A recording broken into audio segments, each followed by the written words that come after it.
Oremos.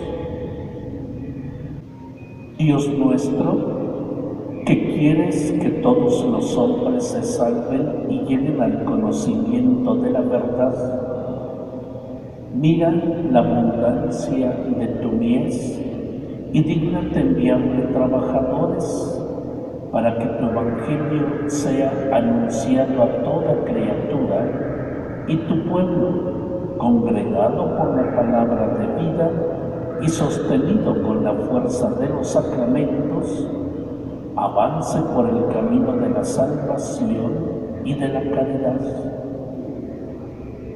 Por nuestro Señor Jesucristo, tu Hijo, que vive y reina contigo en la unidad del Espíritu Santo y es Dios, por los siglos de los siglos. Amén. Escuchemos con atención la palabra de Dios. Del libro del Éxodo. En aquellos días, Moisés pastoreaba el rebaño de su suegro Jetro, sacerdote de Madián. En cierta ocasión llevó el rebaño más allá del desierto, hasta el Horeb, el monte de Dios. Y el Señor se le apareció en una llama que salía de un zarzal. Moisés observó con gran asombro que la zarza ardía sin consumirse y se dijo: voy a ver de cerca esa cosa tan extraña. ¿Por qué la zarza no se quema? Viendo el Señor que Moisés se había desviado para mirar, lo llamó de la zarza: Moisés, Moisés. Él respondió: aquí estoy. Le dijo Dios: no te acerques, quítate las sandalias, porque el lugar que pisas es tierra sagrada. Y añadió: yo soy el Dios de tus padres, el Dios de Abraham, el Dios de Isaac y el Dios de Jacob. Entonces Moisés se tapó la cara porque tuvo miedo de mirar a Dios. Pero el Señor le dijo: el clamor de los hijos de Israel ha llegado hasta mí, y he visto cómo los oprimen los egipcios. Ahora ve a ver al faraón, porque te envío para que saques de Egipto a mi pueblo, a los hijos de Israel. Moisés le dijo entonces a Dios: ¿quién soy yo para presentarme ante el faraón y sacar de Egipto a los hijos de Israel? El Señor le respondió: yo estaré contigo, y esta será la señal de que yo te envío. Cuando hayas sacado de Egipto a mi pueblo, ustedes darán culto a Dios en este monte. Palabra de Dios. El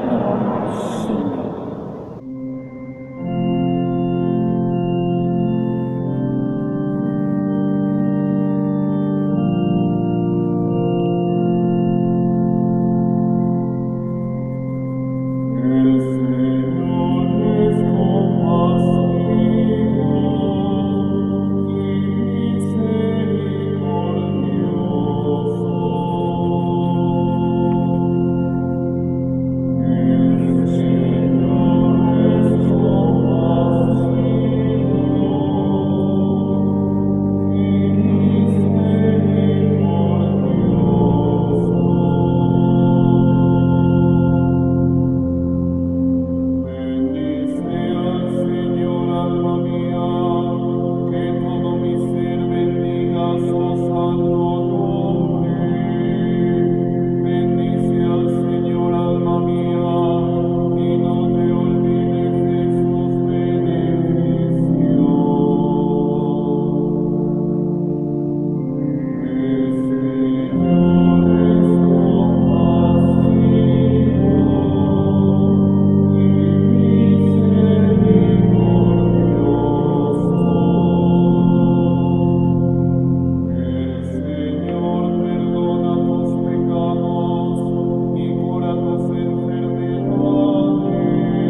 Del Santo Evangelio según San Mateo.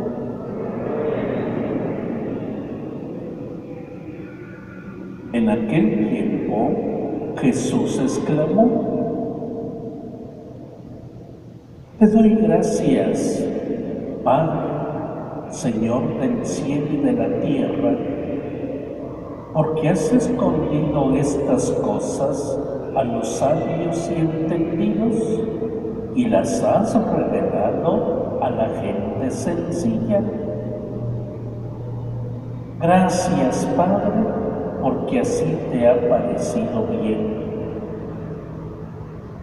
El Padre ha puesto todas las cosas en mis manos. Nadie conoce al Hijo sino el Padre, y nadie conoce al Padre sino el Hijo, y aquel a quien el Hijo se lo quiera revelar.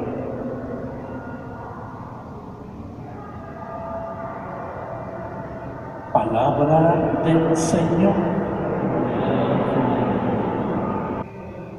La vida de Moisés está marcada fuertemente por 3 periodos de 40 años cada uno. El primer periodo, el que vive en Egipto. El segundo periodo, el que vive en el desierto, al lado de su suegro Jetro, sacerdote de Madián. Y el tercer periodo, el de la conducción del pueblo de Dios, sacándolo de la esclavitud de Egipto y llevándolo a la tierra prometida. En el primer periodo tenemos al hombre Moisés, que se forma en todos los aspectos humanos en Egipto. Su personalidad como ser humano, su cultura, su inteligencia, toda una serie de elementos que entran en lo que es la formación de un hombre.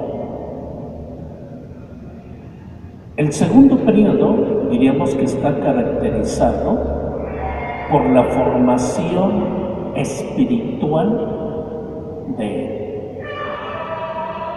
Lo que hemos escuchado en la primera lectura han sido 40 años de la vida de Moisés. El autor sagrado lo presenta de una forma súper sintética, pero está hablando de 40 años. Después de que huyó de Egipto, pues se fue, salió, cruzando el desierto y llega hasta la casa de Jetro. Se casa con una de sus hijas y está a su servicio. Dice el texto: llevó el rebaño de su suegro Jetro. Era pastor del hombre creado en el ambiente del faraón, en la casa del faraón. Ahora lo tenemos como pastor y de un rebaño que no es suyo. Pero llama la atención el lugar donde trabaja. Lleva el rebaño al desierto. Toda esa zona son lugares desérticos. Entonces se entiende que había que recorrer grandes distancias para encontrar algún lugar donde hubiera alimento para el rebaño. No estamos hablando de jardines y todo eso, ¿no? Hablamos del desierto. Y eso hace que se introduzca más y más en el desierto. Pero esta palabra ya dice mucho. Moisés entra en el desierto geográfico, sí, pero sobre todo en el desierto de su corazón. Cuando en la Biblia se habla del desierto, se habla del lugar de purificación, lugar de preparación para un encuentro con Dios.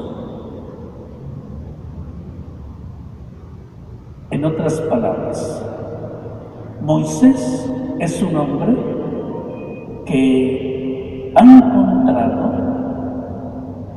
paz, silencio en su interior.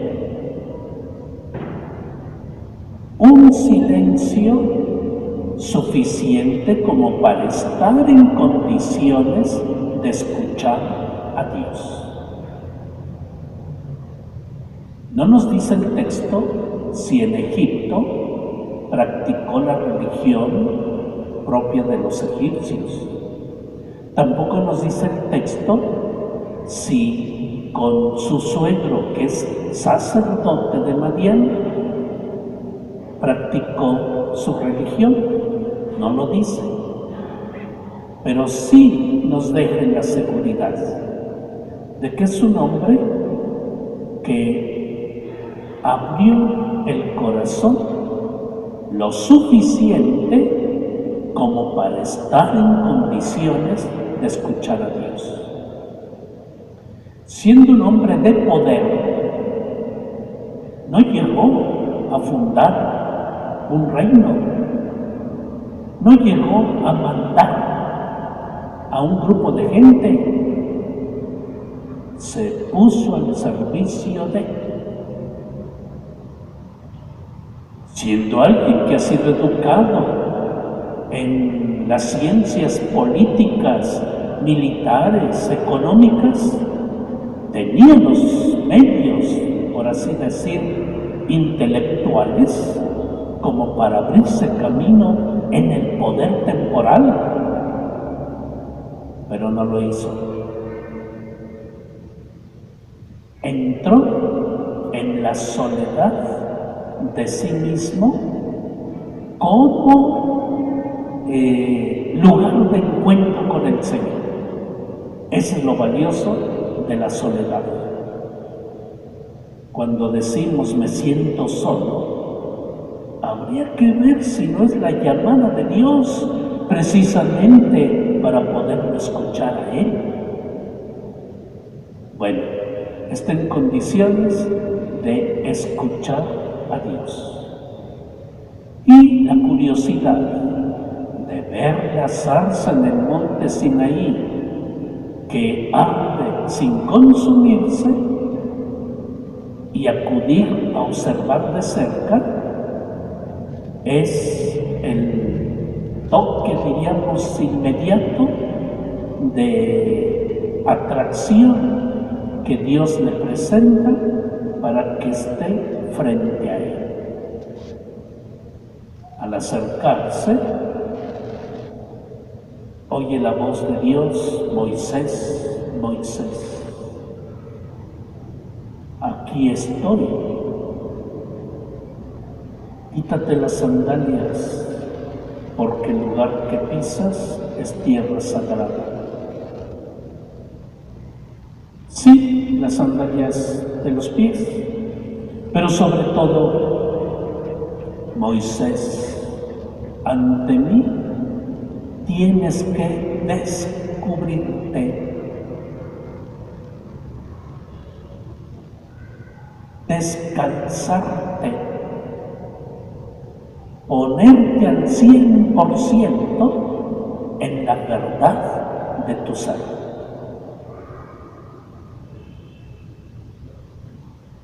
Esa es una condición inmediata que Moisés no tenía, pero el Señor se la pide.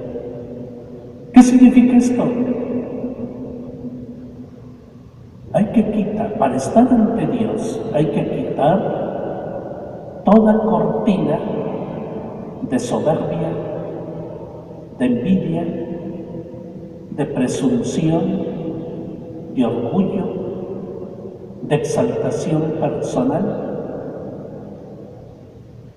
que por desgracia muchas veces es lo que nos acompaña para estar frente a Dios y que nos impide realmente entrar en comunión de vida con Él. Nos impide. Voy a rezarle a Dios, sí, pero no he dejado mi orgullo que estoy viviendo de no haber manifestado en no hablarle a fulano, no perdonar a fulano de tal. Pero estoy ante Dios, estoy ante Dios. No me he descalzado, no me he puesto al descubierto en la verdad de mí mismo ante Él.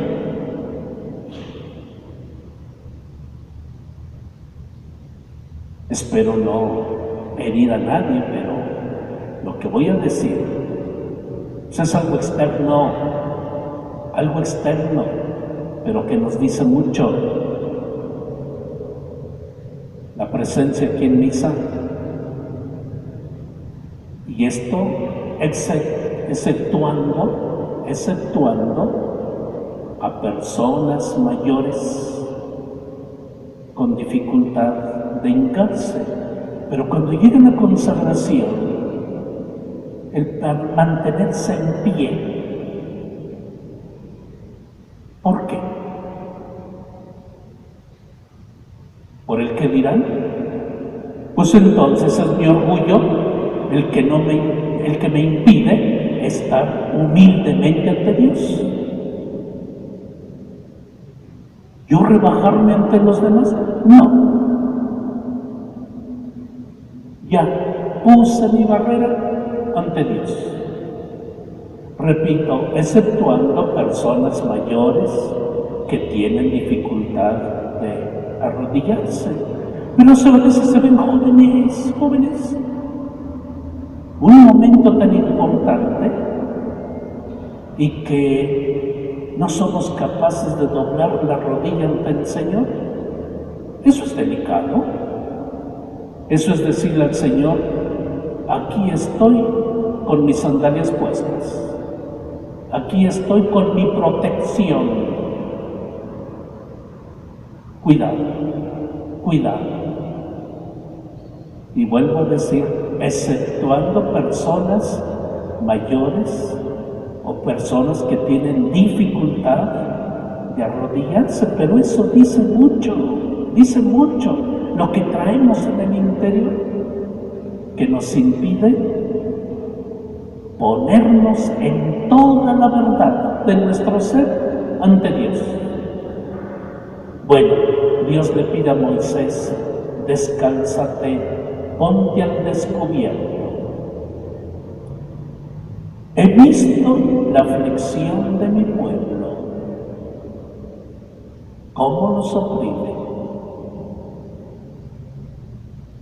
Ve al faraón y dile que deje salir a mi pueblo. Y la señal de que yo te envío es que van a dar culto a Dios en este monte. El pueblo hasta ahorita no ha hecho ninguna oración a Dios como para pedirle la liberación. Pero es Dios el de la iniciativa para liberar a su pueblo, Dios. Y que no es más que el reflejo de toda la humanidad que necesita ser liberada de aquello que lo oprime, el pecado. Y que en la plenitud de los tiempos estará otro enviado para liberar a toda la humanidad de la esclavitud del pecado. Ahora es Moisés, ve a sacar a mi pueblo de Egipto. Y por último, dice Moisés, Señor, ¿y quién soy yo para ir? Yo estaré contigo.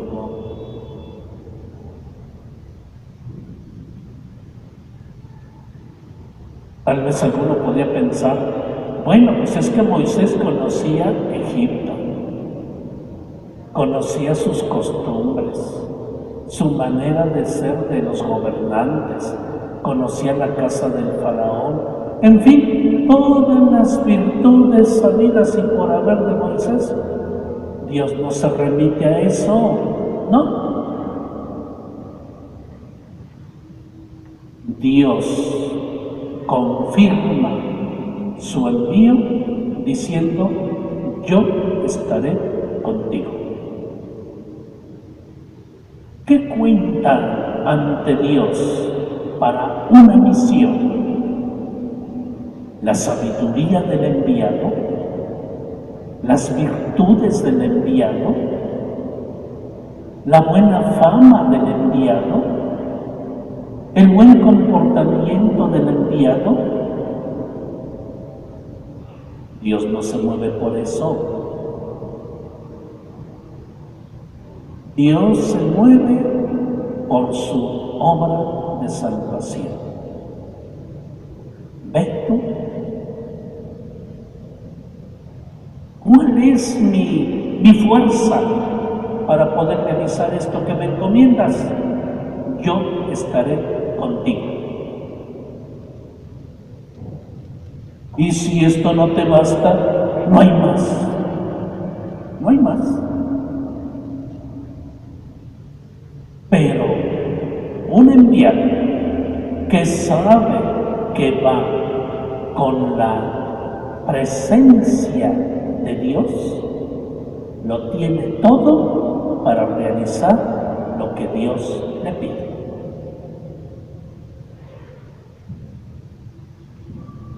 Sí, habrá necesidad de otras cosas y de pensarle cómo lo concreto, pero fundamentalmente la fuerza de todo enviado por Dios es la presencia viva del Señor. Y esta es la garantía del triunfo, de la victoria. Lo cual nos lleva a pensar ya en el hacer cotidiano, en nombre de quién voy. Voy en nombre de Dios a mi trabajo, a mi estudio. Voy en nombre de Dios a emprender esta actividad. ¿O voy en nombre propio?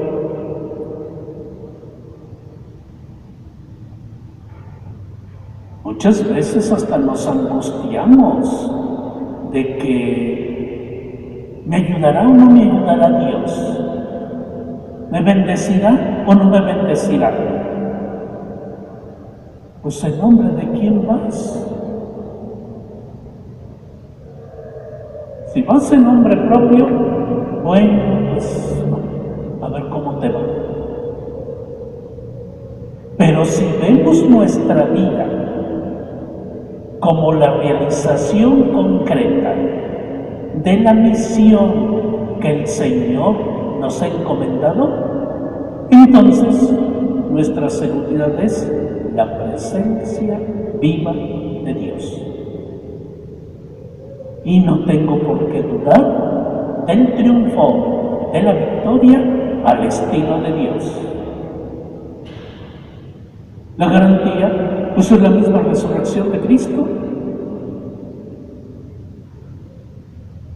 Si al levantarme en la mañana pongo toda mi vida de este día en las manos del Señor y voy a realizar su voluntad, en cada uno de los trabajos que tengo que desempeñar, pues entonces el mismo Dios me asegura su presencia y el triunfo. Al estilo de Dios, porque a veces queremos nuestro triunfo. No. El de Dios, el de Dios.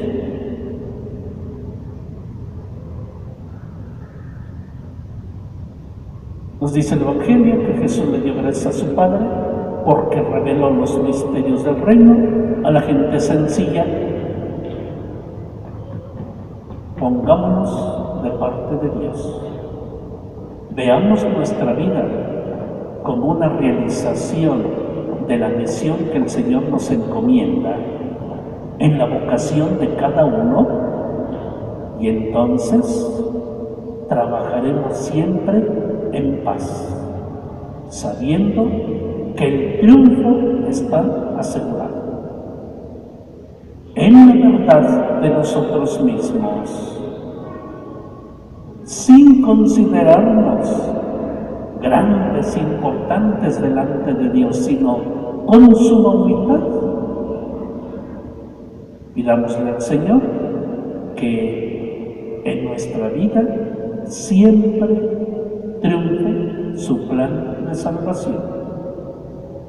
Y así estaremos contribuyendo generosa y humildemente a la extensión del reino de Dios, al que Cristo nos invita a vivir intensamente con la donación de su cuerpo y de su sangre como alimento y bebida de salvación.